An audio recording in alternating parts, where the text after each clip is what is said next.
ആറിൽ 5 the whole raise to 5 ഗുണം 3ൽ 4 the whole raise to -4 divided by 6ൽ 5 ദി ഹോൾ റൈസ് ടു 6 ഗുണം 4ൽ 3 ദി ഹോൾ റൈസ് ടു 4നെ ലഘൂകരിച്ചാൽ കിട്ടുന്നത് ഏത്? അപ്പോൾ നമുക്കിതിനെ സിംപ്ലിഫൈ ചെയ്യണം. അപ്പോൾ സിംപ്ലിഫൈ ചെയ്യുന്നതിനുള്ള സൗകര്യാർത്ഥം നമുക്കിതിനെ ചില മാറ്റങ്ങൾ വരുത്തി എഴുതാം. 6ൽ 5 ദി ഹോൾ റൈസ് ടു 5 ഉണ്ട് ഗുണം 3ൽ 4 ദി ഹോൾ റൈസ് ടു -4നെ, ഇവിടെ നമുക്ക് ആ പവർ നെഗറ്റീവ് പവറാണ്. ആ നെഗറ്റീവ് പവറിനെ നമുക്ക് പോസിറ്റീവ് ആക്കി മാറ്റാം. അതിനായിട്ട് ഈ 3ൽ 4ൻ്റെ റെസിപ്രോക്കൽ എഴുതിയാൽ മതി. അതായത് 4ൽ 3 എന്ന് എഴുതിയാൽ മതി ഇത്. അപ്പോൾ ഇത് 4ൽ 3 ദി ഹോൾ റൈസ് ടു 4 എന്ന് എഴുതാം. ബൈ ഇവിടെ 6ൽ 5 ദി ഹോൾ റൈസ് ടു 6 എന്നുണ്ട്. അതായത് 6ൽ 5 6 തവണ ആവർത്തിച്ച് ഗുണിച്ചിരിക്കുന്നു എന്നാണ് അതിനർത്ഥം. ഓർക്കുക, 6ൽ 5 ദി ഹോൾ റൈസ് ടു 6ൻ്റെ അർത്ഥം 6ൽ 5 6 തവണ ആവർത്തിച്ച് ഗുണിച്ചിരിക്കുന്നു. അപ്പോൾ ഈ അംശത്തിലോ 6ൽ 5 ദി ഹോൾ റൈസ് ടു 5 ഉണ്ടല്ലോ. അതുകൊണ്ട് 6ൽ 5 ദി ഹോൾ റൈസ് ടു 6നെ നമുക്കൊന്ന് സ്പ്ലിറ്റ് ചെയ്ത് എഴുതാം. അതായത് 6ൽ 5 ദി ഹോൾ റൈസ് ടു 5 ഗുണം 6ൽ 5 എന്ന് എഴുതാം. ഇവിടെ 5 തവണ ഗുണിച്ചിട്ടുണ്ട്, കൂടാതെ ഒരു തവണയും കൂടെ. അപ്പോൾ 6 തവണ ഗുണമായി. ഗുണം 4ൽ 3 ദി ഹോൾ റൈസ് ടു 4 അതുപടി തന്നെ എഴുതുക. ഇപ്പോൾ നമുക്ക് അംശത്തിലും ഛേദത്തിലും ക്യാൻസൽ ചെയ്യാൻ പറ്റുന്ന രീതിയിൽ ഘടകങ്ങളുണ്ട്. നമുക്ക് 6ൽ 5 ദി ഹോൾ റൈസ് ടു 5 അംശത്തിലും ഛേദത്തിലും ഉണ്ട്. അതുകൊണ്ട് 6ൽ 5 ദി ഹോൾ റൈസ് ടു 5 കൊണ്ട് അംശത്തിനെയും ഛേദത്തിനെയും ഹരിക്കാം. അപ്പോൾ ഇത് ക്യാൻസൽ ചെയ്ത് ഇവിടെ 1 കൊടുക്കുക, ഇതും ക്യാൻസൽ ചെയ്യുന്നു, ഇവിടെ 1 കൊടുക്കും. അതുപോലെ 4ൽ 3 റൈസ് ടു 4 രണ്ടിടത്തും ഉണ്ട്. 4ൽ 3 റൈസ് ടു 4 കൊണ്ട് അംശത്തിനെ ഹരിക്കുമ്പോൾ 1 വരും, ഛേദത്തിനെ ഹരിക്കുമ്പോഴും ഇവിടെ 1 വരും. അപ്പോൾ ഇനിയിപ്പോൾ അംശം 1 ഗുണം 1 1, ഛേദം 1 ഗുണം 1 1 തന്നെയാണ്. പിന്നെയുള്ളത് 6ൽ 5. അപ്പോൾ 1/6ൽ 5 എന്ന് നമുക്ക് ഉത്തരം വരും. ഇനി 1/6ൽ 5 എന്ന് പറഞ്ഞാൽ 6ൽ 5ൻ്റെ റെസിപ്രോക്കലാണ്. അതായത് 5ൽ 6. അപ്പോൾ ഉത്തരം 5ൽ 6. ശരി ഉത്തരം ഓപ്ഷൻ ബി. അടുത്ത ഒരു ചിത്രമാണ് നൽകിയിരിക്കുന്നത്. ഈ ചിത്രത്തിൽ വൃത്തം സർക്കാർ ജോലിക്കാരെ സൂചിപ്പിക്കുന്നു, ത്രികോണം കൃഷിക്കാരെ സൂചിപ്പിക്കുന്നു, സമയദൂരം പുരുഷന്മാരെ സൂചിപ്പിക്കുന്നു. ഈ ചിത്രം നോക്കി കൃഷിക്കാരല്ലാത്ത സർക്കാർ ജോലിയുള്ള എത്ര പുരുഷന്മാരുണ്ടെന്ന് കണ്ടെത്തുക. നോക്കുക, വൃത്തം സർക്കാർ ജോലിക്കാരെയാണ് സൂചിപ്പിക്കുന്നത്. അപ്പോൾ ഈ വൃത്തത്തിനകത്ത് വരുന്ന എണ്ണങ്ങളെല്ലാം സർക്കാർ ജോലിക്കാരുടെ കാര്യങ്ങളാണ് പറയുന്നത്. ത്രികോണം കൃഷിക്കാരെ സൂചിപ്പിക്കുന്നു. അപ്പോൾ ഈ ത്രികോണം അതിനകത്ത് കിടക്കുന്ന കൃഷിക്കാരുടെ എണ്ണമാണ് കിടക്കുന്നത്. ചതുരം സമയദൂരം പുരുഷന്മാരെയാണ് സൂചിപ്പിക്കുന്നത്. അതിലുള്ള എണ്ണങ്ങൾ പുരുഷന്മാരുടെ എണ്ണത്തെയാണ് സൂചിപ്പിക്കുന്നത്. അപ്പോൾ നമുക്ക് വേണ്ടത് കൃഷിക്കാരല്ലാത്ത സർക്കാർ ജോലിയുള്ള പുരുഷന്മാരുടെ എണ്ണമാണ്. സർക്കാർ ജോലിയുള്ളവർ ഈ വൃത്തത്തിനകത്ത് വരുന്ന സംഖ്യകളാണ്. അപ്പോൾ നമുക്ക് വൃത്തത്തിനകത്ത് വരുന്ന സംഖ്യ ആയിരിക്കണം കണ്ടുപിടിക്കേണ്ടത്. ഇനി കൃഷിക്കാരെ സൂചിപ്പിക്കുന്നത് ത്രികോണമാണ്. അപ്പോൾ കൃഷിക്കാരല്ലാത്തവർ എന്ന് പറയുമ്പോൾ ത്രികോണത്തിന് പുറത്തുള്ളത്. അപ്പോൾ വൃത്തത്തിനകത്തും ത്രികോണത്തിന് പുറത്തുമുള്ള 2 സംഖ്യകളാണുള്ളത്. ഒന്ന് ഈ 5ഉം മറ്റൊന്ന് ഈ 2ഉമാണ്. ഇനി അങ്ങനെയുള്ള പുരുഷന്മാരെയാണ് കണ്ടെത്തേണ്ടത്. പുരുഷന്മാരുടെ എണ്ണം സൂചിപ്പിക്കുന്നത് ഈ സമയദൂരമാണ്. അപ്പോൾ സമയദൂരത്തിനുള്ളിലുള്ള എണ്ണം വേണം നമ്മൾ എടുക്കാൻ. അപ്പോൾ വൃത്തത്തിനകത്ത് ത്രികോണത്തിന് പുറത്ത് സമയദൂരത്തിനുള്ളിലുള്ള എണ്ണം എന്ന് പറയുന്നത് ഈ 2 മാത്രമാണ്. അതുകൊണ്ട് നമുക്ക് വേണ്ട ഉത്തരം, അതായത് കൃഷിക്കാരല്ലാത്ത സർക്കാർ ജോലിയുള്ള പുരുഷന്മാരുടെ എണ്ണം എന്ന് പറയുന്നത് 2 ആണ്. ശരി ഉത്തരം ഓപ്ഷൻ ഡി. 90, 87, 96, 99, 93, 102ൻ്റെ മാധ്യവും മധ്യമവും തമ്മിൽ കൂട്ടിയാൽ കിട്ടുന്ന തുക ഏത്? ഇവിടെ 6 സംഖ്യകൾ നൽകിയിട്ടുണ്ട്. ഇവയുടെ മാധ്യം അല്ലെങ്കിൽ മീൻ, മധ്യമം അല്ലെങ്കിൽ മീഡിയൻ, ഈ മാധ്യവും മധ്യമവും തമ്മിൽ കൂട്ടിയാൽ കിട്ടുന്ന തുക ഏതെന്ന് കണ്ടുപിടിക്കണം. അല്ലെങ്കിൽ മീനിൻ്റെയും മീഡിയൻ്റെയും തുക കണ്ടുപിടിക്കണം. അപ്പോൾ അതിനായിട്ട് നമുക്ക് ആദ്യം ഈ സംഖ്യകളെ ഒന്ന് അറേഞ്ച് ചെയ്ത് എഴുതാം. അതായത് ഇവയെ നമുക്കൊന്ന് ആരോഹണ ക്രമത്തിൽ എഴുതാം. ഏറ്റവും ചെറിയ സംഖ്യ ആദ്യം എഴുതാം. 87 ആണ്. അപ്പോൾ 87, അടുത്തത് 90, 93, 96, 99, 102. ഇതാണ് സംഖ്യകൾ. നോക്കുക, 87നോട് 3 കൂട്ടിയാൽ 90ആയി, 90നോട് 3 കൂട്ടിയാൽ 93, 93നോട് 3 96, 96നോട് 3 കൂട്ടിയാൽ 99, 99നോട് 3 കൂട്ടിയാൽ 102. അതായത് ഇത് പൊതുവ്യത്യാസം 3 ആയിട്ടുള്ള ഒരു സമാന്തര പ്രോഗ്രഷനാണ്. അപ്പോൾ സമാന്തര പ്രോഗ്രഷനിലെ തുടർച്ചയായ 6 പദങ്ങളാണ്. അപ്പോൾ ഇവയുടെ മീൻ അല്ലെങ്കിൽ ആവറേജ് കാണുന്നതിന് നമുക്കൊരു എളുപ്പമാർഗ്ഗമുണ്ട്. ഇതിലെ മധ്യത്തിൽ വരുന്ന 2 സംഖ്യകളുടെ ആവറേജ് എടുത്താൽ മതി. ഇവിടെ മധ്യത്തിൽ 2 സംഖ്യകൾ വരുന്നതുകൊണ്ടാണ് മധ്യത്തിൽ വരുന്ന 2 ആവറേജ് എടുക്കുക. അതായത് ഈ സംഖ്യകളുടെ മീൻ എന്ന് പറയുന്നത് 93 പ്ലസ് 96 മൊത്തത്തിൽ വരുന്ന സംഖ്യകൾ 93 പ്ലസ് 96 ബൈ 2 ആയിരിക്കും. അപ്പോൾ ഇത് മീനായി. ഇനി മീഡിയൻ കാണണം. മീഡിയൻ എന്ന് പറഞ്ഞാൽ ഇവയെ ആരോഹണ ക്രമത്തിൽ എഴുതുമ്പോൾ നടുക്ക് വരുന്ന സംഖ്യ. ഇവിടെ നടുക്ക് 2 എണ്ണം വരുന്നുണ്ട്. അതുകൊണ്ട് ആരോഹണ ക്രമത്തിൽ എഴുതുമ്പോൾ നടുക്ക് വരുന്ന 2 സംഖ്യകളുടെ ആവറേജ് എടുക്കുക. അതാണ് മീഡിയൻ. അപ്പോഴും നമുക്ക് കിട്ടുന്നത് 93 പ്ലസ് 96 ബൈ 2 എന്നാണ്. അപ്പോൾ ഈ 2 സംഖ്യകളുടെ തുകയാണ് നമുക്ക് കണ്ടുപിടിക്കേണ്ടത്. അപ്പോൾ 93 96 കൂടെ കൂട്ടുമ്പോൾ 189. അപ്പോൾ 189 ബൈ 2 അധികം 189 ബൈ 2 എന്ന് വരും. 189 ബൈ 2 എന്ന് പറഞ്ഞാൽ 189ൻ്റെ പകുതി. അപ്പോൾ 189ൻ്റെ പകുതി വീതം കൂട്ടിക്കഴിഞ്ഞാൽ നമുക്ക് കിട്ടുക 189 തന്നെ. അപ്പോൾ നമുക്ക് വേണ്ട തുക 189. ശരി ഉത്തരം ഓപ്ഷൻ ഡി. അപ്പുവും അമ്മുവും ഇരട്ടകളാണ്. അപ്പുവിൻ്റെ വയസ്സിനെ അമ്മുവിൻ്റെ വയസ്സുകൊണ്ട് ഗുണിച്ചാൽ അപ്പുവിൻ്റെ വയസ്സിൻ്റെ 4 മടങ്ങിൽ നിന്ന് 4 കുറച്ചത് കിട്ടും. എങ്കിൽ അമ്മുവിൻ്റെ വയസ്സെത്ര? ഇവിടെ അപ്പുവും അമ്മുവും ഇരട്ടകളാണെന്ന് പറഞ്ഞിട്ടുണ്ട്. അതുകൊണ്ട് 2 പേർക്കും ഒരേ പ്രായമായിരിക്കും ഉണ്ടാവുക. അപ്പോൾ അപ്പു അമ്മു. നമുക്ക് അപ്പുവിന് എക്സ് വയസ്സുണ്ടെന്ന് എടുത്താൽ അമ്മുവിനും അതേ പ്രായം തന്നെയായിരിക്കും. അമ്മുവിൻ്റെ പ്രായവും എക്സ് തന്നെ. ഇനി അപ്പുവിൻ്റെ വയസ്സിനെ അമ്മുവിൻ്റെ വയസ്സുകൊണ്ട് ഗുണിച്ചാൽ ഇവർക്ക് 2 പേർക്കും എക്സ് വയസ്സെന്നാണ് നമ്മളെടുത്ത്. അതുകൊണ്ട് അവരുടെ പ്രായങ്ങൾ തമ്മിൽ ഗുണിച്ചാൽ എക്സ് ഗുണം എക്സ് എന്ന് വരും. ഗുണിച്ചാൽ അപ്പുവിൻ്റെ വയസ്സിൻ്റെ 4 മടങ്ങിൽ നിന്ന് 4 കുറച്ചത് കിട്ടും. അപ്പുവിൻ്റെ വയസ്സ് നമ്മൾ എക്സ് എന്ന് എടുത്തു. അപ്പോൾ അപ്പുവിൻ്റെ വയസ്സിൻ്റെ 4 മടങ്ങെന്ന് പറയുന്നത് 4x. അതിൽ നിന്ന് 4 കുറയ്ക്കുക എന്ന് പറഞ്ഞാൽ 4x മൈനസ് 4. അപ്പോൾ അപ്പുവിൻ്റെ വയസ്സിനെ അമ്മുവിൻ്റെ വയസ്സുകൊണ്ട് ഗുണിച്ചാൽ അപ്പുവിൻ്റെ വയസ്സിൻ്റെ 4 മടങ്ങിൽ നിന്ന് 4 കുറച്ചത് കിട്ടും. അതായത് എക്സ് ഗുണം എക്സ് സമം 4x മൈനസ് 4. ഇങ്ങനൊരു ഇക്വേഷൻ നമുക്ക് കിട്ടും. എക്സ് ഗുണം എക്സ് എക്സ് സ്ക്വയർ ആണ്. അപ്പോൾ എക്സ് സ്ക്വയർ സമം 4x മൈനസ് 4 എന്ന് വരും. നമുക്ക് ഈ 4xനെയും മൈനസ് 4നെയും നമുക്ക് ഇടതുവശത്തേക്ക് കൊണ്ടുവരാം. അപ്പോൾ x square minus 4x minus 4 ഇവിടെ വരുമ്പോൾ പ്ലസ് 4 സമം 0 എന്ന് വരും. ഇതിപ്പോൾ ഒരു ക്വാഡ്രാറ്റിക് ഇക്വേഷൻ ആണ്. അപ്പോൾ ഇത് സോൾവ് ചെയ്യാനുള്ള ഇക്വേഷൻ ഉപയോഗിച്ച്, അതായത് എക്സ് സമം minus b plus or minus root of b square minus 4ac by 2a ഇതുപയോഗിച്ചോ അല്ലെങ്കിൽ ഇത് എക്സ് മൈനസ് 2 ഹോൾ സ്ക്വയർ ആണ്, ആ രീതിയിലോ നമുക്ക് ഇതിൻ്റെ എക്സിൻ്റെ വാല്യൂ കണ്ടുപിടിക്കാം. അപ്പോൾ ഈ ഫോർമുല ഉപയോഗിച്ച് ചെയ്യാനാണെങ്കിൽ മൈനസ് ബി എന്ന് പറഞ്ഞാൽ എക്സിൻ്റെ കോഎഫിഷ്യൻ്റ് ആണ്. മൈനസ് ബി എന്ന് പറഞ്ഞാൽ എക്സിൻ്റെ കോഎഫിഷ്യൻ്റ് ഇവിടെ -4 ആയതുകൊണ്ട് മൈനസ് ബി എന്ന് പറയുമ്പോൾ മൈനസ് ഓഫ് -4 എന്ന് വരും. Plus or minus root of b square -4 square minus 4 into a x സ്ക്വയറിൻ്റെ കോഎഫിഷ്യൻ്റ് ആണ് അത് 1, സി കോൺസ്റ്റൻ്റ് 4 ബൈ 2 ഗുണം 1 എന്ന് വരും. ഇത് നമുക്ക് സിംപ്ലിഫൈ ചെയ്യുമ്പോൾ minus of -4 4 plus or minus root of നോക്കുക -4ൻ്റെ സ്ക്വയർ 16, 4 ഗുണം 4 അതും 16 മൈനസ് 16 ബൈ 2 എന്ന് വരും. അതായത് 4 പ്ലസ് ഓർ മൈനസ് ഈ ഭാഗം 0 ആയി മാറും. അപ്പോൾ 4 പ്ലസ് ഓർ മൈനസ് 0 ബൈ 2.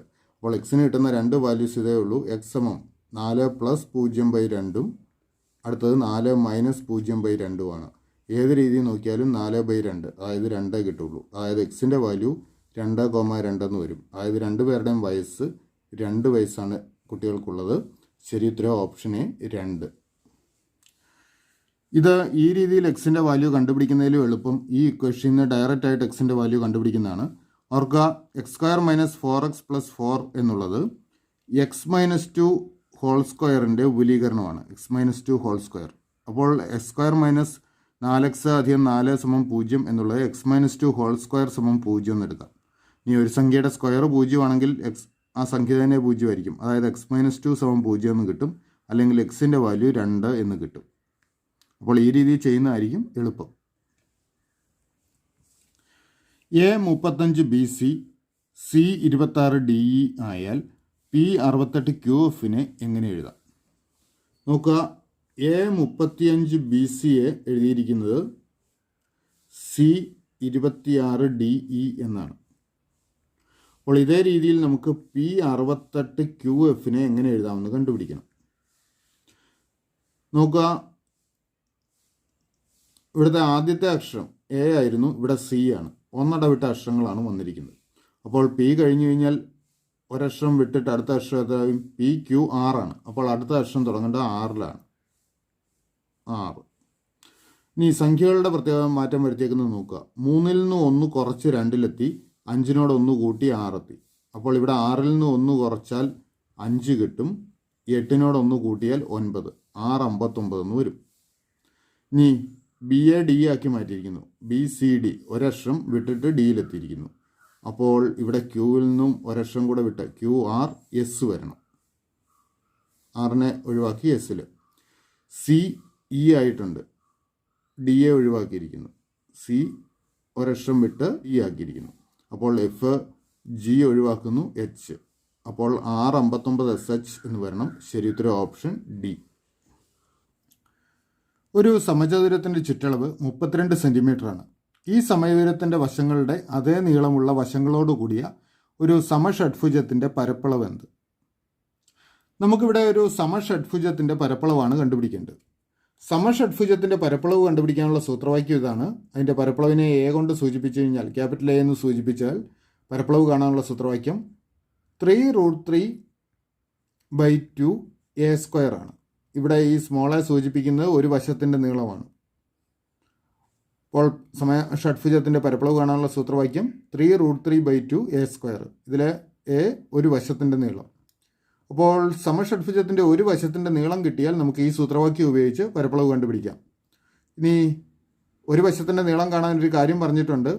ഇതിന് ആദ്യം നൽകിയിരിക്കുന്ന സമചതുരത്തിൻ്റെ ഒരു വശത്തിൻ്റെ നീളം അതേ നീളം തന്നെയാണ് ഈ സമഷഡ്ഭുജത്തിൻ്റെ ഒരു വശത്തിൻ്റെ നീളം. അപ്പോൾ സമചതുരത്തിൻ്റെ ഒരു വശത്തിൻ്റെ നീളം കണ്ടുപിടിച്ചാൽ അതുപയോഗിച്ച് നമുക്ക് സമഷഡ്ഭുജത്തിൻ്റെ ഒരു വശത്തിൻ്റെ നീളം കിട്ടും. അപ്പോൾ സമചതുരത്തിൻ്റെ ഒരു വശത്തിൻ്റെ നീളം കാണാനായിട്ട് സമചതുരത്തിൻ്റെ ചുറ്റളവ് നൽകിയിട്ടുണ്ട്. ചുറ്റളവ് 32 സെൻറ്റിമീറ്റർ എന്നാണ് നൽകിയിരിക്കുന്നത്. സമചതുരത്തിൻ്റെ ഒരു വശത്തിൻ്റെ നീളം എ ആണെങ്കിൽ അതിൻ്റെ ചുറ്റളവ് കാണാനുള്ള സൂത്രവാക്യം 4a ആണ്. ഒരു വശത്തിൻ്റെ നീളത്തിനെ 4 കൊണ്ട് ഗുണിക്കുക. അപ്പോൾ 4a = 32 എന്ന് കിട്ടും. അല്ലെങ്കിൽ a = 32/4 = 8. അതായത് സമചതുരത്തിൻ്റെ ഒരു വശത്തിൻ്റെ നീളം 8 സെൻറ്റിമീറ്ററാണ്. ഇത് തന്നെയാണ് സമഷഡ്ഭുജത്തിൻ്റെ ഒരു വശത്തിൻ്റെ നീളവും. അതുകൊണ്ട് സമഷഡ്ഭുജത്തിൻ്റെ പരപ്പളവ് കാണാനായിട്ട് നമുക്ക് ഇതിൽ എയ്ക്ക് പകരം 8 കൊടുത്താൽ മതി. അപ്പോൾ 3√3/2 ഗുണം 8ൻ്റെ സ്ക്വയർ. 8ൻ്റെ സ്ക്വയർ 64 ആണല്ലോ. അതായത് 3√3/2 ഗുണം 64 എന്ന് വരും. 64 നമുക്ക് 2 കൊണ്ട് ഹരിക്കാം. അപ്പോൾ 32. ഈ 32 3 ഗുണിക്കുക. 32 × 3 96. അപ്പോൾ 96√3 സെൻറ്റിമീറ്റർ സ്ക്വയർ എന്ന് നമുക്ക് പരപ്പളവ് കിട്ടും. അപ്പോൾ സമഷഡ്ഭുജത്തിൻ്റെ ഏരിയ 96√3 സെൻറ്റിമീറ്റർ സ്ക്വയർ. ശരി ഉത്തരം ഓപ്ഷൻ എ. 35 × 2 ന്യൂനം 47 + 10 ന്യൂനം 13 × 3 + 12 ഭാഗം 2ൻ്റെ വില എന്ത്? അപ്പോൾ നമുക്ക് ഇവിടെ ഈ ക്രിയകൾ ചെയ്യുമ്പോൾ ശ്രദ്ധിക്കേണ്ട കാര്യം, ഇതിലെ ഗുണനം രണ്ടിടത്തുണ്ട്, അതുപോലെ ഒരു ഹരണവും ഉണ്ട്. ഈ ക്രിയകൾ ആദ്യം ചെയ്യണം. 35 × 2 70. അതുപോലെ 13 × 3 39 ആണ്. 12 ഭാഗം 2 6. 12 2 കൊണ്ട് ഹരിച്ചാൽ 6. അപ്പോൾ ഇത് 70 - 47 + 10. അടുത്ത മൈനസ് സിമ്പിളാണ്. -39 + 6 എന്ന് വരും. ഇത് നമുക്ക് ചെയ്യാൻ എളുപ്പം. ഇതിലെ കൂട്ടേണ്ട സംഖ്യകൾ 70 10 6 ഇത്ര ഒന്നിച്ച് കൂട്ടുക. 70 10 80 6 86. ഈ കുറയ്ക്കേണ്ട സംഖ്യകൾ ഏതൊക്കെയാണ്? -47 ഉണ്ട്, അതുപോലെ 39 ഉണ്ട്. ഇത് രണ്ടും കുറയ്ക്കേണ്ടതാണ്. അപ്പോൾ അത് രണ്ടും കൂടെ കൂട്ടിയെടുത്തു കഴിഞ്ഞാൽ 47 39 കൂടെ കൂട്ടിയാൽ അതും 86 വരും. ആ 86 നമുക്ക് ഒന്നിച്ചങ്ങ് കുറച്ചാൽ മതി. 86ൽ നിന്ന് 86 കുറച്ച് കഴിഞ്ഞാൽ 0. അപ്പോൾ ഉത്തരം 0 ശരി ഉത്തരം ഓപ്ഷൻ ഡി. ഒരാൾ ഒരു തുക 10% പലിശ നിരക്കിൽ കൂട്ടുപലിശ കണക്കാക്കുന്ന ബാങ്കിൽ നിക്ഷേപിച്ചു. ഒരു വർഷത്തിന് ശേഷം അയാളുടെ അക്കൗണ്ട് പരിശോധിച്ചപ്പോൾ പലിശയായി 1600 രൂപ വന്നതായി അറിഞ്ഞു. ഒരു വർഷം കൂടി കഴിഞ്ഞാൽ അയാളുടെ അക്കൗണ്ടിലേക്ക് പലിശയായി എത്ര രൂപ കൂടി എത്തും? അപ്പോൾ ഇയാൾക്ക് ആദ്യ വർഷം പലിശയായി കിട്ടിയത് 1600 രൂപയാണ്. രണ്ടാം വർഷത്തെ പലിശയാണ് നമ്മൾ കണ്ടുപിടിക്കേണ്ടത്. ഇവിടെ 10% നിരക്കിൽ കൂട്ടുപലിശയാണ് കണക്കാക്കുന്നത്. അപ്പോൾ രണ്ടാം വർഷവും മുതലിന് 1600 രൂപ തന്നെ പലിശയായി കിട്ടും. കൂടാതെ ആദ്യ വർഷത്തെ പലിശയായ 1600നും അതിൻ്റെ 10% പലിശയായി കിട്ടും. ഓർക്കുക, കൂട്ടുപലിശ രീതിയിൽ വ്യത്യാസം ഇത്രയേ ഉള്ളൂ. രണ്ടാം വർഷം ആദ്യ വർഷത്തെ പലിശയ്ക്ക് കൂടി പലിശ കിട്ടും. അപ്പോൾ ആദ്യ വർഷത്തെ പലിശയായ 1600ൻ്റെ 10% കൂടി പലിശയായിട്ട് രണ്ടാം വർഷം കിട്ടും. 1600-ൻ്റെ 10% എന്ന് പറയുമ്പോൾ അതിൻ്റെ 10-ലൊരു ഭാഗമാണ്, അതായത് 160 രൂപ. അപ്പോൾ രണ്ടാം വർഷത്തെ പലിശ 1600 + 160 അതായത് 1760 രൂപയാണ് രണ്ടാം വർഷം പലിശയായി കിട്ടുക. ശരി ഉത്തരം ഓപ്ഷൻ ബി. വേണു തിരക്കിട്ട് സിനിമയ്ക്ക് പോകാൻ ഒരുങ്ങുകയാണ്. സമീപത്ത് നിന്ന അനുജനോട് അയാൾ സമയം നോക്കാൻ ആവശ്യപ്പെട്ടു. കുസൃതിയായ അനുജൻ വേണു മുഖം നോക്കിയ കണ്ണാടിയിലെ പ്രതിബിംബത്തിൽ നോക്കി പറഞ്ഞത് സമയം 8:15 എന്നായിരുന്നു. ഞെട്ടിത്തിരിഞ്ഞു നോക്കിയ വേണു പിന്നിൽ ഭിത്തിയിൽ കണ്ട ക്ലോക്കിലേക്ക് നോക്കി. അപ്പോൾ അയാൾ കണ്ട യഥാർത്ഥ സമയം എന്തായിരുന്നു? അപ്പോൾ വളരെ ലെന്തിയായ ഒരു ക്വസ്റ്റ്യനാണ്. അതിൻ്റെ ചുരുക്കം ഇത്രയേ ഉള്ളൂ. കണ്ണാടിയിലെ പ്രതിബിംബത്തിൽ കണ്ട സമയം 8:15 എന്നാണ്. അതായത് പ്രതിബിംബത്തിലെ സമയം 8:15 അപ്പോൾ യഥാർത്ഥ സമയം എത്രയാണെന്നാണ് കണ്ടുപിടിക്കേണ്ടത്. യഥാർത്ഥ സമയം കണ്ടുപിടിക്കുന്നതിന് 12 മണിക്കൂറിൽ നിന്നും പ്രതിബിംബത്തിൽ കണ്ട സമയം കുറച്ചാൽ മതി. 12 മണിക്കൂർ എന്നുള്ളത് കുറയ്ക്കാനുള്ള സൗകര്യത്തിനായിട്ട് നമുക്ക് 11 മണിക്കൂർ 60 മിനിറ്റ് എന്ന് എഴുതാം.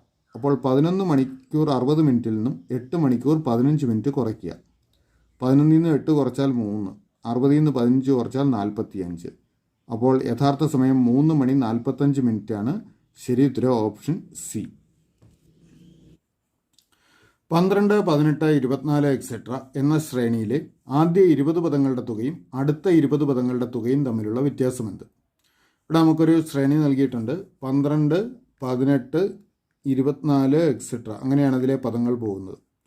നോക്കുക, 12നോട് 6 കൂട്ടിയാൽ 18 കിട്ടും. 18നോട് 6 കൂട്ടിയാൽ 24 ആവും. അതായത് ഈ തന്നിരിക്കുന്നത് പൊതുവ്യത്യാസം 6 ആയിട്ടുള്ളൊരു സമാന്തര പ്രോഗ്രഷനാണ്. അപ്പോൾ ഈ സമാന്തര പ്രോഗ്രഷനിലെ ആദ്യത്തെ 20 പദങ്ങൾ A1, A2 അങ്ങനെ A20 എന്ന് എഴുതാം. ഈ പദങ്ങളുടെ തുകയും അടുത്ത 20 പദങ്ങൾ അത് A21, A22 അങ്ങനെ A40 വരെ 40-ാം പദം വരെയുള്ള ഈ പദങ്ങളുടെ തുകയും, അപ്പോൾ ഇതിലെ ആദ്യത്തെ ലൈനിൽ എഴുതിയിരിക്കുന്ന പദങ്ങളുടെ തുകയും രണ്ടാമത്തെ ലൈനിൽ എഴുതിയിരിക്കുന്ന പദങ്ങളുടെ തുകയും തമ്മിലുള്ള വ്യത്യാസമാണ് നമുക്ക് കണ്ടുപിടിക്കേണ്ടത്. അവർക്ക് ആ സമാന്തര പ്രോഗ്രഷനിലെ ഒരു പദങ്ങൾക്കൊരു പ്രത്യേകതയുണ്ട്. ആദ്യ പദത്തോട് 1 തവണ പൊതുവ്യത്യാസം കൂട്ടിയാൽ രണ്ടാം പദം കിട്ടും. ആദ്യ പദത്തോട് 2 തവണ പൊതുവ്യത്യാസം കൂട്ടിയാൽ മൂന്നാം പദമായി. അങ്ങനെ ആദ്യ പദത്തോട് 20 തവണ പൊതുവ്യത്യാസം കൂട്ടിയാൽ 21-ാം പദം കിട്ടും. അവർക്ക് ആദ്യത്തെ പദത്തോട് 20 തവണ പൊതുവ്യത്യാസം കൂട്ടിയാൽ 21-ാം പദം കിട്ടും. 20 തവണ പൊതുവ്യത്യാസത്തിനെ ഡി എന്ന് സൂചിപ്പിച്ചാൽ 20D കൂട്ടിയാൽ മതി.